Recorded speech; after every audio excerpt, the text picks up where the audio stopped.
Hey guys, so today we are going to talk about war in the Pacific, okay? Keep in mind a few things before we start a discussion about war in the Pacific. First thing is, after the United States was attacked in Pearl Harbor, December 7th, 1941, I feel like that's something you need to know. um, their military forces in the Pacific were completely destroyed. What ended up happening when the Japanese attacked Pearl Harbor, they also attacked the United States colony in the Philippines, meaning that the United States had no power in the military whatsoever. And at this point in time, Japan is controlling the Philippines. So the United States first focuses its attention over in Europe because their allies are fighting in Europe. So they can use their military support to basically beat Germany and take control over Europe while they're rebuilding their military forces in the Pacific. After the United States, ultimately, we know, gets the beaches of Normandy, they then shift their attention over the Pacific. And the Pacific is going to have a completely different strategy. One reason being that Japan isn't like this huge continent. It is on a big continent because Asia is a massive continent, but it's not this like huge land that's all together. As you can see here on the map, it's all over. So they're going to do something that's known as island hopping. And they first are going to focus on obviously getting back control of the Philippines, okay? They do that with General MacArthur, but we'll talk about that at a different time. And what they're going to do is they're going to take control, as you can see, they're going to take control from island.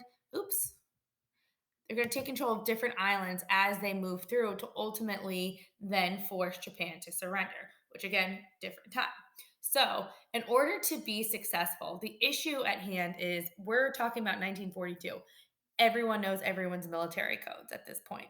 So, how are they really going to beat the Japanese who are great at coding and who are great at deciphering codes? How are they going to beat them at their own game? And the United States does so by enlisting what we call as Navajo code talkers. And the practice of enlisting code talkers is something the United States had always done. They had always used Native Americans to basically create these codes. But again, at this point in time, those codes have been broken, especially because most Native American languages are written, but there's one, Navajo, that is not written whatsoever. Furthermore, they don't have a lot of the same language functions that we do.